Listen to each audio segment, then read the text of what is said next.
tardes. Bienvenidos al Centro Asturiano. Hoy me parece que somos todos de la casa, o sea que encantado de encontrarme con vosotros, los directivos, no directivos.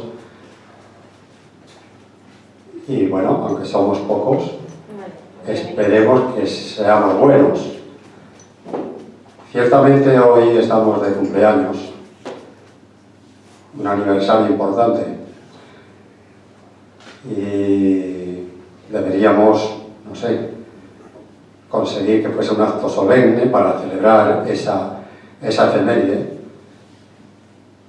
Y aunque hoy es el día de las personas mayores, no sé si lo sabéis, es el día de las personas mayores, bueno, lo que no sé si estamos celebrando el aniversario de un ente considerado mayor o simplemente maduro. Vamos a pensar que es un ente maduro, pero con vida, con ilusión, con ganas de seguir muchos años, no dejarlo solo en el 134 aniversario, sino que sea más, que es mañana, Realmente el aniversario es mañana, día 2 de octubre.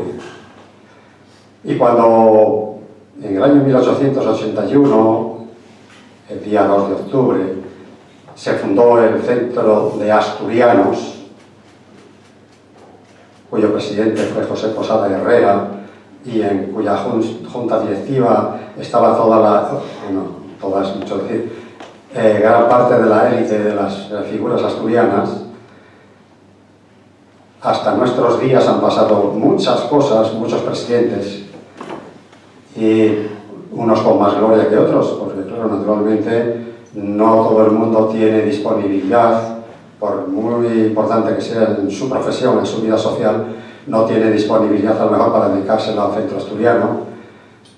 No obstante, ha habido presidentes que sí lo hicieron, pues quien fundó el centro de Asturianos, y después ha habido relevantes presidentes, como fue Ramón de Campoamor. En fin, ha habido presidentes muy importantes en la vida de esta casa, que pasaron por momentos de crisis.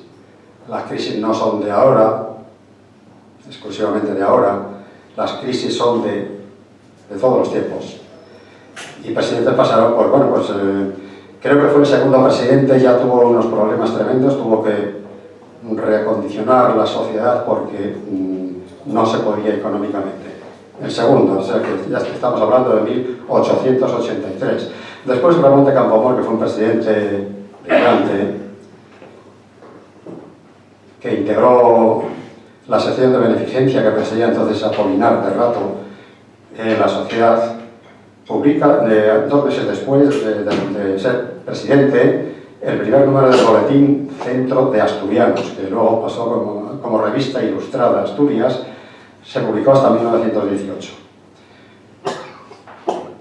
Luego vinieron, el conde de Agüera, el barón de Covadonga, Arcis Plovallín, Apolinar Rato, en fin, pasaron muchos presidentes, ya digo que unos con más éxito que otros, o más tiempo para hacer, talento no creo que les faltase, pero bueno, naturalmente hace falta más cosas que talento para hacer una labor adecuada de un centro asturiano.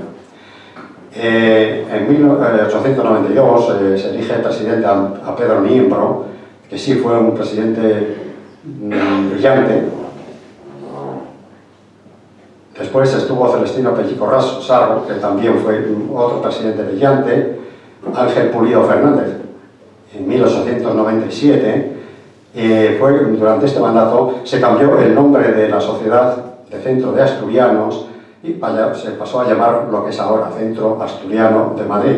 Anteriormente, cuando se fundó, no hace falta localizarlo porque Centro Asturiano en Madrid había uno y se acabó, no había más. Luego ya cuando llegó más tarde la experiencia de que sí había otros centros, habría que localizarlo, y entonces este fue el de Madrid. Volvió Pedro Niembro en 1899, con también una segunda etapa bastante brillante, que lo sucedió Julián Suárez Inclán, que estuvo 4 años, porque entonces las presidencias eran muy cortas. 2 años, uno, generalmente uno. Julián Suárez estuvo 4 años. Hizo una labor bastante importante, siguió bastante la política de Pedro Niembro, y así pues llegamos luego a una etapa no tan brillante. Llegamos a Melquiades Álvarez, que fue el que consiguió incorporar el juego a Centro Asturiano, hacerlo legal en el Centro Asturiano, lo que fue vital para la economía de la casa. Y bueno, pues ya con esto, sin más presidentes brillantes y no brillantes, quiero saltar hasta que creo que todos conocemos, que es Cosme Sordo Obeso, que, si no estoy mal informado, fue en 1974. La labor de Cosme la conocemos también bastante todos, y esta es mi opinión personal. Cosme fue el presidente más brillante del Centro Asturiano de Madrid, y no era esa figura del relumbrón de otras figuras, pero su labor es impresionante.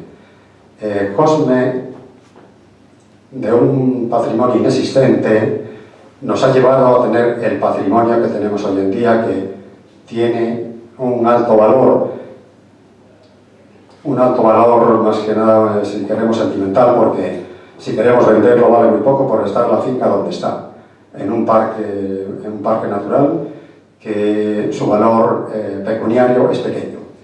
Pero el valor sentimental, todo lo que se hizo, este edificio, el Centro Asturiano vivía de alquiler, y este edificio se consiguió con Cosme Sordo. Entonces, la Quinta Asturias, que en 1981 se compraron 120.000 metros cuadrados. Ahora es más grande, ahora tiene 17 hectáreas. Y en 1986 se compró este edificio. Ya se vino del desahuciado local de la calle Arenal, y aquí estamos. Aquí tenemos 4 plantas, primera, segunda, tercera y cuarta, donde estamos ahora, que esto sí económicamente tiene un alto valor. Entonces, todo esto, si no hubiese pasado Cosme Sordo por aquí, probablemente no existiría. Estaríamos de alquiler y, bueno, pues seríamos lo que se puede ser en una casa regional. Él arriesgó mucho, él tenía muy buenas relaciones y consiguió implicarlas, que eso hay que tener las relaciones y luego tener capacidad para implicarlo. Y tenemos así lo que tenemos gracias a él. En 1981 también, cuando se remodeló el grupo de baile.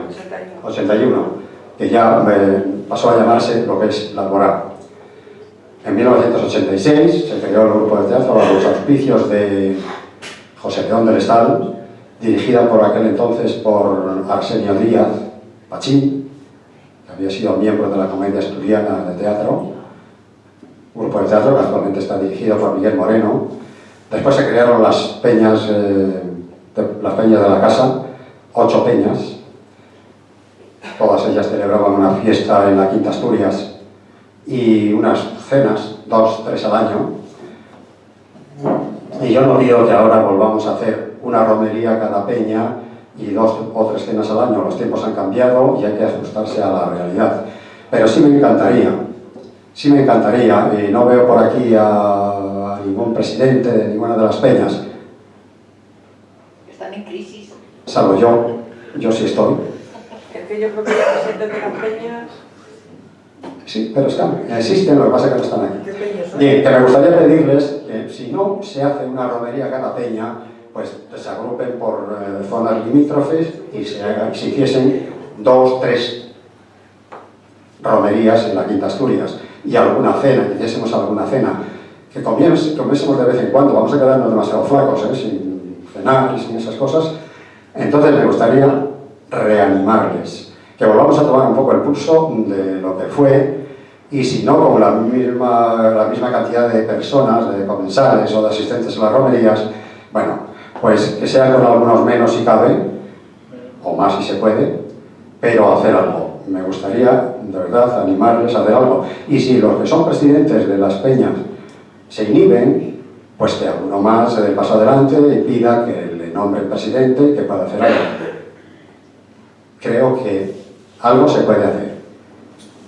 Algo se puede hacer, porque bueno, nosotros, la Peña Cuenca del Narcea, ahora Occidente también, Cuenca del Narcea Occidente, pues seguimos haciendo la romería con mucho esfuerzo, con muchas dificultades y gracias a la colaboración de las agrupaciones que nos sacan del atolladero, pero se hace. Naturalmente es abusando un poco de esa disponibilidad, pero se hace. Y yo quisiera animar, pero no sé quién está por aquí ahora de las otras peñas, quién está por aquí, animarles que volvamos a hacer alguna cosa en la Quinta Asturias y aquí, en la Quinta Asturias y aquí.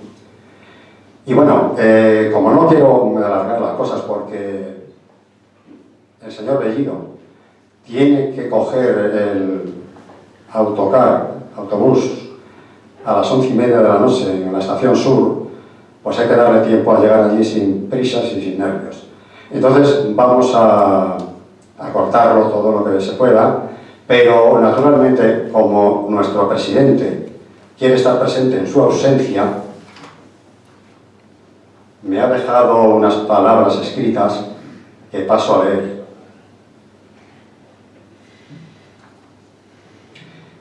Buenas tardes a todos. Permitidme que os dirija estas palabras en este día de celebración de cumpleaños, cuando nos reúne el 134 aniversario de nuestro querido Centro Asturiano de Madrid, nuestra casa. El hermano Centro Asturiano de Málaga, en Torremolinos, que preside Florentino Martínez Roces, me ha pedido que, con ocasión del Día de Asturias, pronuncie este año el pregón, así que en estos momentos estaré de viaje hacia la Costa del Sol. Pese a no acompañaros físicamente, por lo que os pido disculpas, quiero que os llegue este mensaje porque hay múltiples motivos para celebrar con orgullo legítimo el cumpleaños de nuestra Casa Regional, una institución sociocultural referencial y emblemática que, pese a los muchos escollos y gracias a todos, se mantiene viva para provecho de Asturias, de Madrid y disfrute de todos nosotros, asturianos o amigos de Asturias. Con ilusión y esfuerzo seguimos agitando la bandera del saludable regionalismo. Con compromiso y ánimo vamos por la senda asturianista abierta en 1881 en esta bella y acogedora capital, sin que olvidemos antecedentes mucho más antiguos y que en estos momentos de dificultad y confusión precisan un nuevo impulso para que los valores que defendemos entusiasmen e irradien. Muchas gracias, Andrés, por presidir este acto y leer mis palabras. A Pilar Riesco por todas las certeras gestiones y las bellas actuaciones, a los miembros y a los directores de la agrupación La Alborada y Banda de Gaitas del Centro por regalarnos una muestra del folclore asturiano, y a José Luis Bellido, aquí a mi derecha, a quien les profeso dejo para el final, presidente de la Federación de Casas Regionales de Castilla y León, por acompañarnos y disertar desde esta tribuna sociocultural, mesa de hermandad, sobre la situación sociopolítica de las casas regionales. Y como no, muchas gracias a todos los que habéis llegado hasta el Salón Príncipe de Asturias para celebrar este aniversario, esta fiesta de cumpleaños en que hay tambor, gaita, bailes y muchas ganas de cantar. Quiero finalizar con unos versos extraídos de nuestro himno, escrito por José León del Estal, leyenda entre nosotros, y que estamos llamados a recuperar. Herido vas de Asturias, asturiano, que tienes en Madrid tajo y hogar.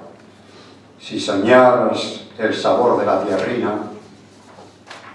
en el centro asturiano viva está. Aquí en este rincón se siente Asturias oliendo a braña y ola, vina y lar, tan chico como es la guarda entera, como la caracola guarda el mar. Y bueno, como al final vamos a entonar el himno de Asturias, no procede que después pongamos el himno del centro, lo que vamos a hacer entonces en estos momentos, para que ya escuchemos el himno del centro asturiano, que lo tenemos olvidado o no aprendido, no sé qué es.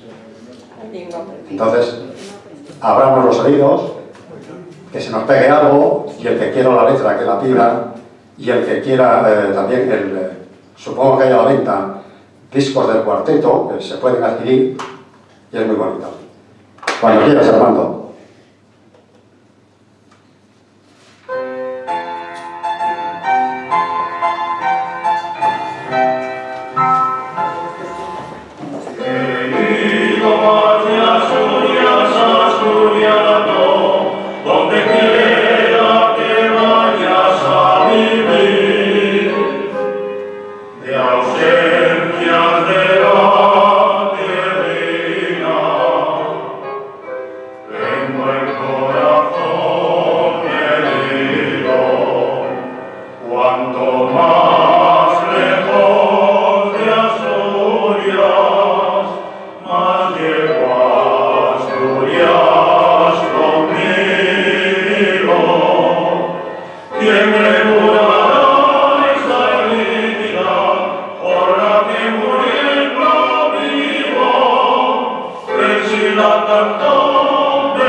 Y ahora, como ya anunciaba nuestro presidente en estas palabras que ha dejado escritas, don José Luis Bellido, presidente de la Federación de Casas Regionales de Asturias y León, de Castilla y León, nos va a disertar sobre las vicisitudes de todas estas casas. Tienes la palabra. Muchas gracias. Muy buenas tardes a todos. A pesar de las palabras del señor presidente adjunto, yo tengo la costumbre de presentarme a mí mismo.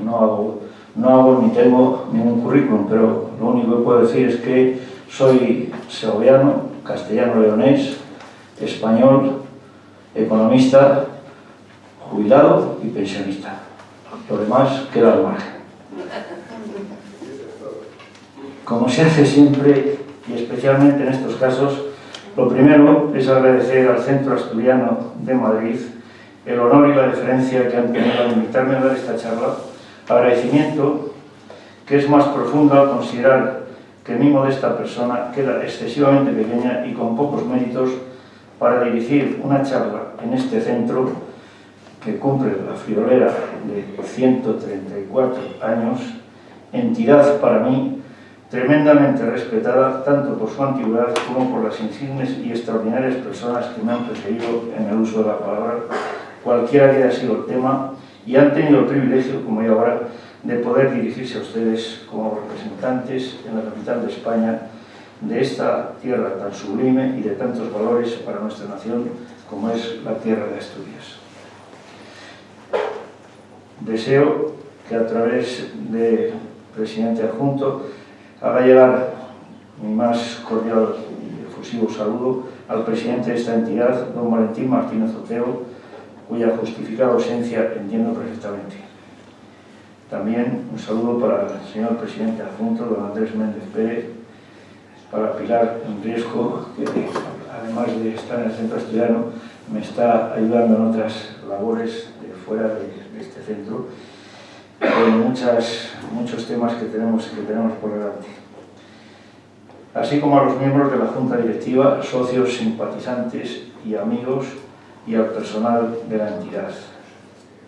También no podía ser de otra forma, y antes de entrar en materia, no podía pasar por alto, aunque ya lo ha mencionado vuestro presidente adjunto, un recuerdo a don Cosme Sordo Obeso, y también dentro de ello quiero añadir otro recuerdo a don José Luis Casas Villanueva, que son de este centro las dos personas que en el tiempo que llevo en las casas regionales más me han enseñado de lo que es una casa regional, más me han enseñado de lo que es la emigración y sobre todo más me han enseñado a gestionar y dirigir lo que en este momento podríamos llamar como entidades de emigración, aunque ya desgraciadamente van desapareciendo. Dicho esto, he de manifestar que la charla que se me solicitó impartir era sobre situación de las casas regionales en Castilla y León, a lo cual rogué se cambiara el título de la misma por el actual, es decir, situación sociopolítica de las casas regionales. Y alguno se preguntará por qué el cambio. Muy sencillo. Dado que mi situación actual es la de presidente en funciones de la Confederación Española de Casas Regionales y Provinciales, y podría exponer, sin dejar la referencia a las de Castilla y León, alguna consideración al respecto de la situación actual de nuestras casas regionales. Todos sabemos cómo se inician nuestras entidades en los lugares que por motivos de trabajo o especialmente debido a la emigración se van asentando las distintas familias provenientes de los distintos puntos de nuestro país. Por tanto, no voy a incidir en ello. Todos sabemos que en sus primeros inicios, duros por la añoranza de la tierra de procedencia, son difíciles, pero avanzado el tiempo, las distintas entidades públicas de cada procedencia van tomando conciencia y consciencia, diría yo, de este movimiento y se aprestan, unas más, otras menos, a atender y ayudar en múltiples formas a los paisanos que tienen fuera de su origen, su tierra, llegando a ser de una generosidad digna de tener en cuenta con algunos centros y entidades y formalizando dentro de sus leyes y estatutos formas legales para que los mismos sean tenidos en cuenta y no se hallen desamparados.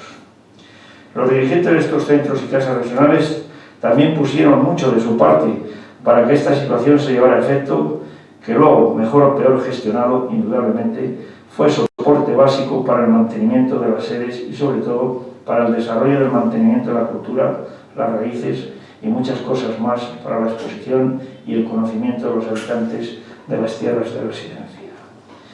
Con las mencionadas ayudas se crean muchas sedes y dentro de las mismas muchos espacios de recreo, de cultura, de expansión, lo cual ayuda primero a la integración y segundo a que se nos considere un ciudadano más en la tierra, ciudad, sitio o residencia de donde caímos. Aquello fue bueno y sigue siendo bueno. Se amplía el espectro de las propias casas regionales y se crean las federaciones, confederaciones, tanto a nivel nacional como a nivel internacional y mundial, y las entidades públicas lo soportan. Bien es verdad que en algunas a regañadientes, pero nuestros paisanos de fuera